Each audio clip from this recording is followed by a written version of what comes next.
Welcome students. In this lecture, we will discuss Heisenberg's uncertainty principle.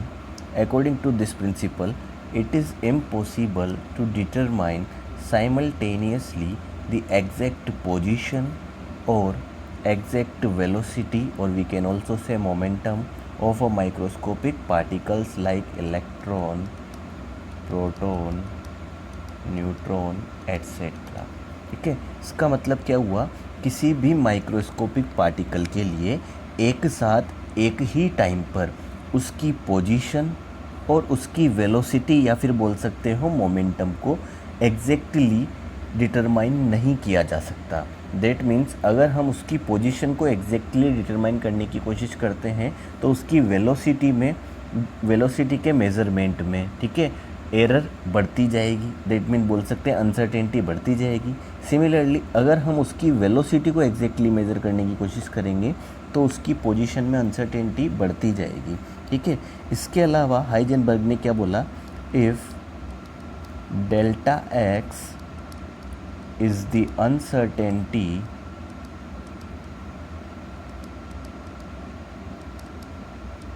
Uncertainty means error भी बोल सकते हैं। ठीक है, if delta x is the uncertainty in position and delta P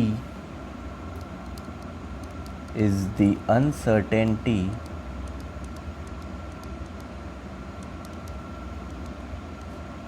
in momentum, then according to Heisenberg the product of uncertainty, that is delta x into delta p, is always greater than equal to h upon 4 pi। ठीक है, अगर position में uncertainty delta x है और momentum में uncertainty क्या है, delta p है, तो हाइजेनबर्ग के अकॉर्डिंग इन दोनों अनसर्टेनिटीज़ का जो प्रोडक्ट है वो ऑलवेज h अपॉन 4 पाई के इक्वल या फिर उससे ज़्यादा होगा। ठीक, अब डेल्टा पी को अपन मास इंटू वेलोसिटी लिख सकते हैं, momentum is equals to mass into velocity. तो इसी रिलेशन को हम delta x is equals to mass into delta v, that means uncertainty in velocity. ठीक है, ये भी किसके इक्वल हो जाएगा, h अपॉन 4 पाई के इक्वल या फिर उससे ज़्यादा हो जाएगा। ठीक, अब यहाँ पर मास क्या है, कांस्टेंट वैल्यू है, पार्टिकल का मास तो सेम ही रहेगा। ठीक है, तो इस रिलेशन को delta x into delta v is greater than equal to h upon 4 pi m भी लिखा जा सकता है। क्लियर है। उसके अलावा इसी रिलेशन को हम एनर्जी और टाइम के लिए भी लिख सकते हैं। ठीक है, किस तरीके से लिख सकते हैं, देखो, for energy and time, energy और टाइम के लिए इस रिलेशन को हम लिख सकते हैं बिकॉज हमें पता है momentum p is equals to क्या होता है, मास इंटू वेलोसिटी होता है।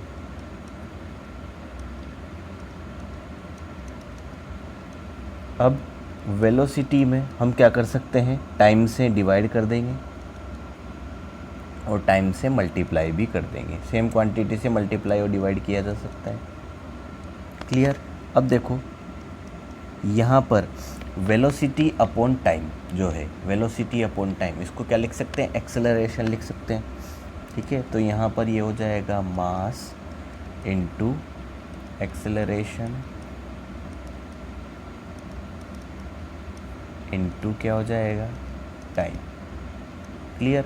इसके बाद में मास इंटू एक्सेलरेशन को मैं क्या लिख सकता हूँ, मैं लिख सकता हूँ force, because F is equals to क्या होता है, M A, force is equals to mass into acceleration होता है, इंटू क्या चला हुआ है इधर, टाइम चला हुआ है। ठीक है, तो मोमेंटम को क्या लिखा जा सकता है, फोर्स इंटू टाइम लिखा जा सकता है। ठीक, अब ऊपर वाला जो रिलेशन है, ऊपर वाला जो रिलेशन है कौन सा, delta x into delta P, यहाँ पर मैं मोमेंटम की जगह पे क्या लिख सकता हूँ, यहाँ पर मैं मोमेंटम की जगह पे लिख सकता हूँ फोर्स इंटू टाइम। ठीक है, तो यहाँ पर हम लिखेंगे, देखो delta x as it is है इंटू मोमेंटम की जगह पे क्या लिख सकते हैं अपन, फोर्स इनटू टाइम और ये इधर चल रहा है h/4 पाई। ठीक है, अब देखो फोर्स इनटू डिस्टेंस, इसको क्या लिख सकते हैं हम, force into distance work, that means energy. ठीक, तो इसको लिख सकते हैं हम delta E, that means uncertainty in energy, into delta T uncertainty in time is greater than equal to h/4 pi. ठीक है, तो इस रिलेशन को हमने एनर्जी और टाइम के लिए भी यहाँ पर लिख दिया।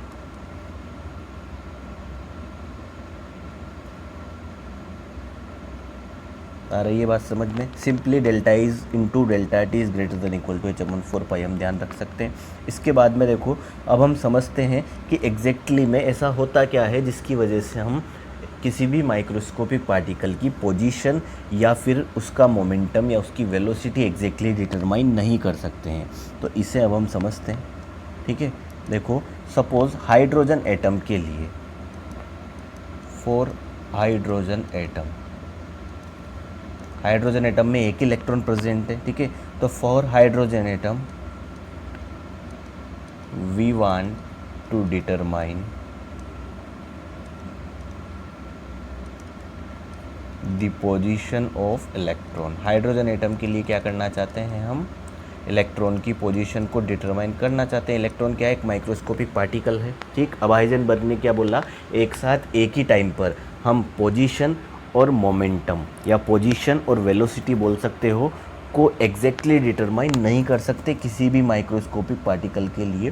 तो यहाँ इलेक्ट्रॉन एक माइक्रोस्कोपिक पार्टिकल है। ठीक, अब देखो होता क्या है, इलेक्ट्रॉन माइक्रोस्कोपिक पार्टिकल है। ठीक, अब अगर न्यूक्लियस से मैं इसकी डिस्टेंस बोल लूँ या बोल लूँ इसकी एग्जैक्ट पोजीशन पता करना चाहूँ, तो पोजीशन को मैं मीटर स्केल की हेल्प से तो पता नहीं कर सकता, क्योंकि हमें पता है एटम क्या होता है। एटम खुद एक माइक्रोस्कोपिक पार्टिकल है और उसमें न्यूक्लियस और माइक्रोस्कोपिक है और फिर इलेक्ट्रॉन तो और माइक्रोस्कोपिक है। ठीक है, पॉइंट चार्ज कंसीडर किया जाता है इलेक्ट्रॉन को। तो मीटर स्केल की हेल्प से तो हम पोजीशन को डिटरमाइन नहीं कर सकते, तो ये मेथड तो हम यूज नहीं कर सकते। तो इसके लिए क्या किया जाता है, इलेक्ट्रॉन्स पर, ठीक है, या बोल सकते हो एटम में रेडिएशन गिराए जाते हैं। ठीक है, बोल सकते हो फोटोन डाला जाता है। तो फोटोन गिराने से क्या होता है, फोटोन गिराने से, ठीक है, लाइट इल्यूमिनेट होती है। मतलब इलेक्ट्रॉन पे जैसे ही फोटो डालोगे एक शाइनिंग होगी, उस शाइनिंग की वजह से पता किया जा सकता है इसकी पोजीशन क्या है। ठीक, वो अपने आप में कोई भी मेथड है, उससे मतलब नहीं है। बस मीटर स्केल को ना यूज़ करके क्या किया जाता है, इलेक्ट्रॉन्स पर फोटोन डाले जाते हैं, सिंपली किसके लिए, पोजीशन को पता करने के लिए। अब जो फोटोन डाले जाते हैं, तो इंसिडेंट फोटोन की जो वेवलेंथ है, ठीक, वो क्या होनी चाहिए, वो इलेक्ट्रॉन्स की जो वेवलेंथ है उससे क्या होनी चाहिए, कम होनी चाहिए। अब कोई बोलेगा इलेक्ट्रॉन्स की वेवलेंथ कहाँ से आ गई, तो हमने डी ब्रोगलीज ड्यूअल नेचर पढ़ा है मैटर की। इलेक्ट्रॉन एक मैटर पार्टिकल है, तो उससे मैटर वेव्स एसोसिएट होगी, और अगर वेव्स एसोसिएट होगी तो उनकी कुछ ना कुछ वेवलेंथ भी होगी। ठीक, तो जो इंसिडेंट फोटोन की वेवलेंथ है लैम्डा, वो इलेक्ट्रॉन्स की वेवलेंथ से क्या होनी चाहिए, कम होनी चाहिए। क्यों, बिकॉज अगर हम इलेक्ट्रॉन की वेवलेंथ से ज़्यादा वेवलेंथ का रेडिएशन डालेंगे तो हमें पता है लैम्डा इज इन्वर्सली प्रोपोर्शनल होता है एनर्जी के, तो उसकी एनर्जी क्या होगी, कम होगी, और एनर्जी कम होगी तो वो इंटरेक्ट करके शाइनिंग प्रोड्यूस या बोल सकते हो वहाँ पर लाइट प्रोड्यूस नहीं होगी। ठीक, तो एग्जैक्टली उसकी पोजीशन डिटरमाइन नहीं पाएगी। ठीक, और अगर हम, ठीक है, जो इंसिडेंट फोटोन है उसकी वेवलेंथ इलेक्ट्रॉन की वेवलेंथ से कम रखते हैं, तो इस फोटोन की एनर्जी क्या होती है, इलेक्ट्रॉन की एनर्जी से क्या होगी, ज़्यादा होगी। ठीक है, और ये ज़्यादा एनर्जी वाला फोटोन जब इलेक्ट्रॉन पर जाके गिरेगा तो क्या होता है, उसकी पोजीशन का तो हम पता लगा पाएंगे, बट जैसे ही फोटोन जाएगा उसकी वेलोसिटी में क्या हो जाएगा, चेंज हो जाएगा। दैट मीन्स वेलोसिटी में अनसर्टेनिटी क्या हो जाएगी, बढ़ जाएगी। ठीक है, इसलिए क्या बोला जाता है कि किसी भी माइक्रोस्कोपिक पार्टिकल के लिए हम ना तो उसकी पोजीशन को एग्जैक्टली मेजर कर सकते हैं और ना उसकी वेलोसिटी को एग्जैक्टली मेजर कर सकते हैं, और एक ही साथ एक ही टाइम पर अगर दोनों चीज़ों को मेजर करना चाहें तो फिर एग्जैक्टली दोनों को तो बिल्कुल मेजर कर ही नहीं सकते। ठीक है, इसका मतलब क्या हुआ, अगर मैं पोजीशन, ठीक है, पोजीशन की अनसर्टेनिटी को कम करता चाहूँ, मतलब डेल्टा एक्स की वैल्यू को कम करना चाहूँगा, तो फिर वेलोसिटी में अनसर्टेनिटी क्या होती जाएगी, बढ़ती जाएगी। सिमिलरली अगर मैं वेलोसिटी को एग्जैक्टली मेजर करने की कोशिश करूँगा, दैट मीन्स उसमें अनसर्टेनिटी कम करूँगा, एरर कम करूँगा, तो फिर पोजीशन में जो है अनसर्टेनिटी क्या होती जाएगी, बढ़ती जाएगी। ठीक है, और इन अनसर्टेनिटी का जो प्रोडक्ट होता है वो ऑलवेज h/4 पाई से ग्रेटर या उसके इक्वल होता है। आ रही है बात समझ में? अनसर्टेनिटी का मीन्स यहाँ क्या है, एरर से हैं, ठीक है, पोजीशन में कितनी एरर या वेलोसिटी में कितनी एरर, ठीक। तो मेरे हिसाब से बात समझ में आ गई होगी कि क्यों हम किसी भी माइक्रोस्कोपिक पार्टिकल की पोजीशन या फिर उसकी वेलोसिटी को एग्जैक्टली एक ही टाइम पर डिटरमाइन नहीं कर पाते हैं। क्लियर है? अब इसके बाद में नेक्स्ट हम देखते हैं significance of uncertainty principle. Uncertainty principle की फर्स्ट सिग्निफिकेंस है, it rules out the existence of definite path और trajectories of electron and other similar particles. That means Heisenberg's uncertainty principle के अकॉर्डिंग इलेक्ट्रॉन या other जो microscopic particles होते हैं उनके लिए फिक्स्ड पाथ या ट्रेजेक्टरीज की बात नहीं की जा सकती, बिकॉज फिक्स्ड पाथ या ट्रेजेक्टरी पाथ की बात ऐसे पार्टिकल्स के लिए की जाती है जिनका किसी इंस्टेंट ऑफ टाइम पर हमें फिक्स पोजीशन पता हो, उनकी फिक्स वेलोसिटी पता हो, इसके अलावा उन पर एक्टिंग फोर्स की कंप्लीट इन्फॉर्मेशन हो। तब हम बता सकते हैं कि आफ्टर सम टाइम वो पार्टिकल कहाँ पर प्रेजेंट होगा। जबकि इलेक्ट्रॉन्स के लिए हम जानते हैं ना तो हम उनकी एग्जैक्ट पोजीशन कैलकुलेट कर सकते हैं, डिटरमाइन कर सकते हैं, ना एग्जैक्ट वेलोसिटी की बात कर सकते हैं। तो electrons and other microscopic particles के लिए फिक्स्ड पाथ की बात नहीं की जा सकती, ठीक है। सेकंड जो सिग्निफिकेंस है वो है effect of Heisenberg's uncertainty principle is significant only for motion of microscopic particles and is negligible for that of macroscopic particle. That means Heisenberg's uncertainty principle जो है वो ओनली माइक्रोस्कोपिक पार्टिकल्स के लिए applicable है। Macroscopic जो particles होते हैं, large size के जो पार्टिकल्स होते हैं, उनके लिए हाइजेनबर्ग्स अनसर्टेनिटी प्रिंसिपल फॉलो नहीं होता है, बिकॉज लार्ज पार्टिकल्स के लिए जो uncertainty product delta x into delta v is greater than equal to H upon 4πm है, इसकी जो वैल्यू होती है वो क्या होती है, ऑलमोस्ट नेग्लिजिबल होती है। दैट मीन्स लार्ज साइज के पार्टिकल्स में पोजीशन और वेलोसिटी के मेजरमेंट में बहुत ही कम, ऑलमोस्ट नेग्लिजिबल अनसर्टेनिटी आती है, ठीक है। यहाँ भी होगा, सॉरी। इसलिए क्या बोला जाता है कि जो लार्ज साइज के जो पार्टिकल्स होते हैं, मैक्रोस्कोपिक जो पार्टिकल्स है, उन पे अनसर्टेनिटी प्रिंसिपल फॉलो नहीं होता है। इसके बाद में देखो, अब जो फर्स्ट सिग्निफिकेंस है ये हाइजेनबर्ग की सबसे इम्पोर्टेंट सिग्निफिकेंस है। क्यों, इसको एक बार समझ लेते हैं। देखो, फर्स्ट बात, बोहर ने क्या बोला था, किसी भी एटम में, जैसे ये एक न्यूक्लियस है और इसके अराउंड ये क्या है, एक सर्कुलर पाथ है, ठीक है। तो बोहर ने क्या बोला था, इलेक्ट्रॉन न्यूक्लियस के अराउंड एक सर्कुलर पाथ में क्या करता है, रिवॉल्व करता है। दैट मीन्स बोहर मॉडल के अकॉर्डिंग जब इलेक्ट्रॉन किसी सर्कुलर पाथ में रिवॉल्व कर रहा है तब उसकी जो पोजीशन है वो भी क्या है, एग्जैक्ट है। एंड किसी सर्कुलर पाथ में हमें पता है वेलोसिटी कैलकुलेट करने के लिए फॉर्मूला दिया था बोहर ने। दैट मीन्स किसी सर्कुलर पाथ में जब इलेक्ट्रॉन रिवॉल्व कर रहा है तो उसकी वेलोसिटी भी क्या है, एग्जैक्ट है, ठीक। उसके अलावा बोहर ने अपने मॉडल में इलेक्ट्रॉन्स को क्या माना था, एक सिंपली मैटर पार्टिकल माना था, ठीक है। तो फर्स्ट बात क्या है, इलेक्ट्रॉन को मैटर पार्टिकल माना, जबकि डी ब्रोगली क्या बोलता है, इलेक्ट्रॉन की वेव और मैटर पार्टिकल दोनों नेचर होती है, ठीक है। तो इसने इसकी वेव नेचर को कंसीडर नहीं किया, सबसे पहली बात, ठीक है। मतलब इसने डी ब्रोगली की थ्योरी को फॉलो नहीं किया, या डी ब्रोगली की थ्योरी को बोहर्स एटॉमिक मॉडल फॉलो नहीं करता, पहली बात। दूसरी बात, हाइजेनबर्ग्स ने क्या बोला, इलेक्ट्रॉन के लिए फिक्स पाथ की बात नहीं की जा सकती, इलेक्ट्रॉन्स के लिए फिक्स पाथ की बात नहीं की जा सकती, जैसा कि मैंने फर्स्ट सिग्निफिकेंस में बताया है। जबकि बोहर्स एटॉमिक मॉडल में इलेक्ट्रॉन के लिए फिक्स पाथ की बात की गई है, ठीक है। क्यों, क्योंकि जब इलेक्ट्रॉन एक पर्टिकुलर शेल में रिवॉल्व करेगा तो उसका पाथ फिक्स होगा, उसकी पोजीशन फिक्स होगी, और पाथ क्या रहता है, सर्कुलर पाथ होता है, ठीक। जबकि इलेक्ट्रॉन्स के लिए फिक्स पाथ की बात नहीं की जा सकती। तो सिंपली हम कह सकते हैं बोहर का जो एटॉमिक मॉडल है उसको फेल करने में ये जो first significance of Heisenberg's uncertainty principle है ये बहुत ही ज़्यादा हेल्पफुल रही, ठीक है। और इन दोनों चीज़ों को, de Broglie's theory of matter and Heisenberg's uncertainty principle, इन दोनों को बोहर मॉडल में एक्सप्लेन नहीं किया गया, इसलिए क्या हो गया, बोहर मॉडल फेल हो गया। सिंपली हम बोल सकते हैं बोहर मॉडल के फेल होने के रीज़न क्या है, पहला, उसने इलेक्ट्रॉन्स की वेव नेचर को कंसिडर नहीं किया, दूसरा, उसने इलेक्ट्रॉन्स के लिए एक फिक्स पाथ बताया जिसमें उसकी पोजीशन, दैट मीन्स क्या होता है पोजीशन का मतलब यहाँ पर जो शेल की रेडियस है वो, और शेल में इलेक्ट्रॉन की वेलोसिटी वो क्या बताए फिक्स, जबकि हाइड्रोजनबर्ग के अकॉर्डिंग ना तो इलेक्ट्रॉन की पोजीशन को एग्जैक्टली डिटरमाइन किया जा सकता, ना वेलोसिटी को एग्जैक्टली डिटरमाइन किया जा सकता। ठीक है, तो इनकी वजह से बोर मॉडल क्या हो गया, फेल हो गया, और इस वजह से बोला मैंने जो फर्स्ट सिग्निफिकेंस है वो क्या है, इम्पोर्टेंट है। ठीक, इसके बाद में देखो जब बोर मॉडल फेल हुआ तो इन दोनों थ्योरीज को कंसिडर करते हुए प्रेजेंट टाइम पे एक नई थ्योरी दी गई जिस थ्योरी को क्या बोला जाता है, क्वांटम थ्योरी या quantum mechanic theory of atom.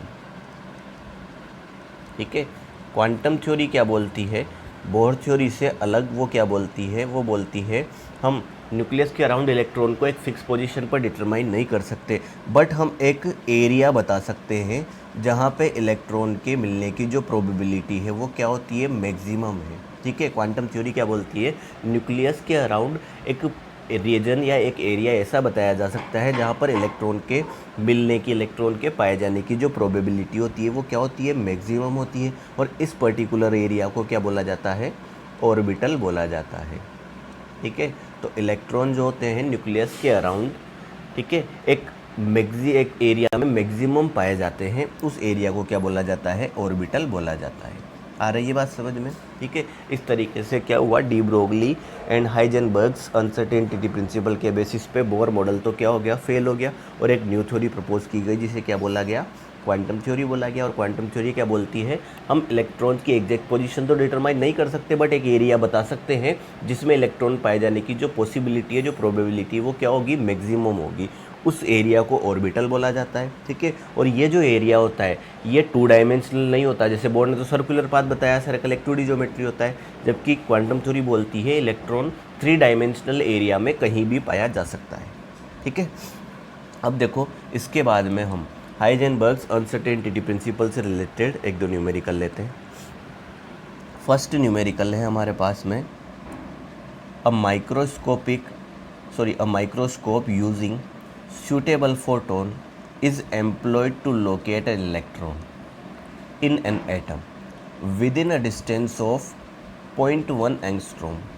What is the uncertainty involved in the measurement of its velocity? एक माइक्रोस्कोप को यूज़ किया है, ठीक है, माइक्रोस्कोप से एक सूटेबल फोटोन निकाला, वो फोटोन किस पे डाला, इलेक्ट्रॉन पे, क्या करने के लिए, उसकी पोजीशन को किसी एटम में लोकेट करने के लिए, पता करने के लिए। ठीक है, with in a distance of 0.1 angstrom. ठीक, तो यहाँ पर ये जो 0.1 एंगस्ट्रॉम दिया गया है ये क्या है, ये है अनसर्टेनिटी इन पोजीशन, क्योंकि क्या बोला गया है, with in a distance of 0.1 angstrom.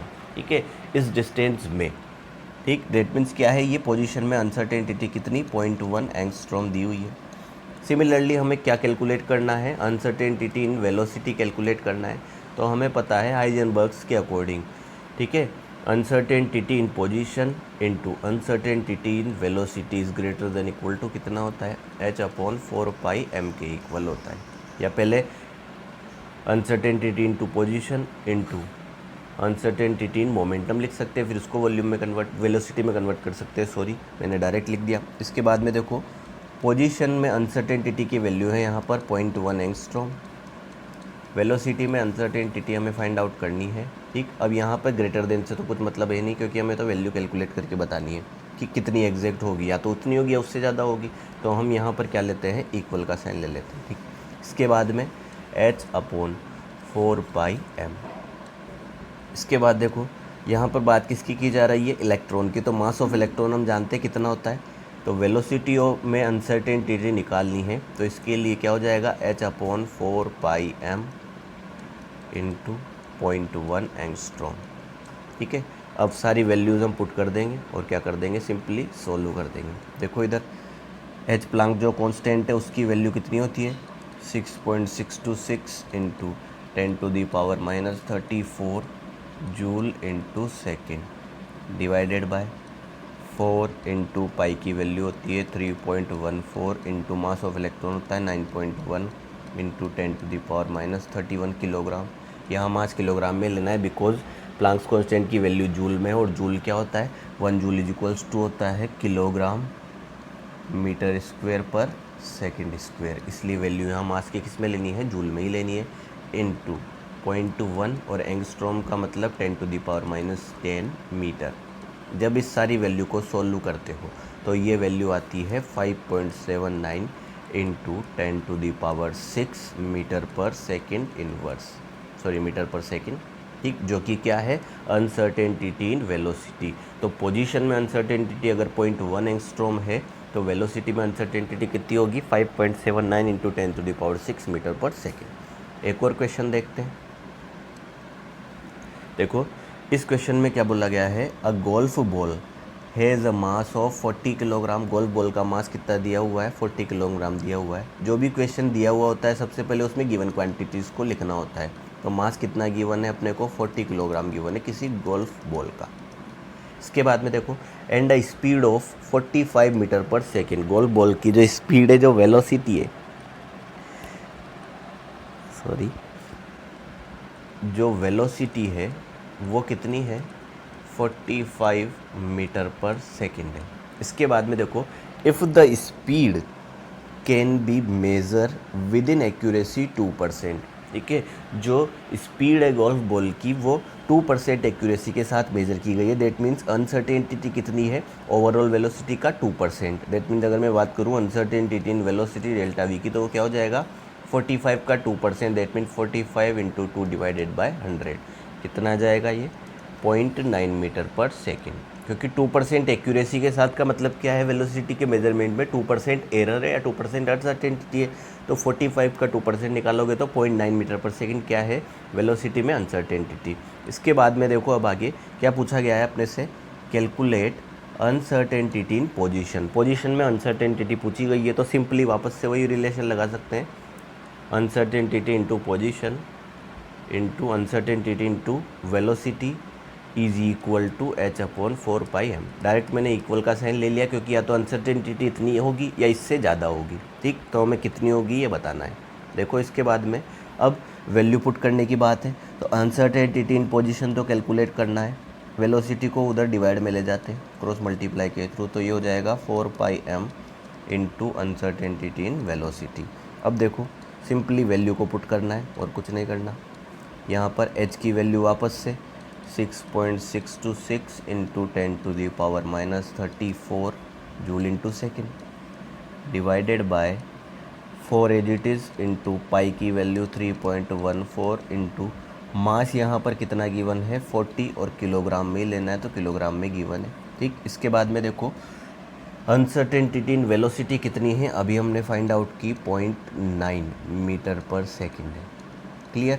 अब जब इन सबको हम सोल्व करते हैं तो ये वैल्यू आती है 1.46 इंटू 10⁻33 मीटर पर सेकेंड, ठीक है। अब देख सकते हो यहाँ पे ये जो अनसर्टेनिटी इन पोजीशन आई, ये 10⁻33 कितनी छोटी वैल्यू है, ठीक है। इसको बोल सकते हैं ऑलमोस्ट नेग्लिजिबल।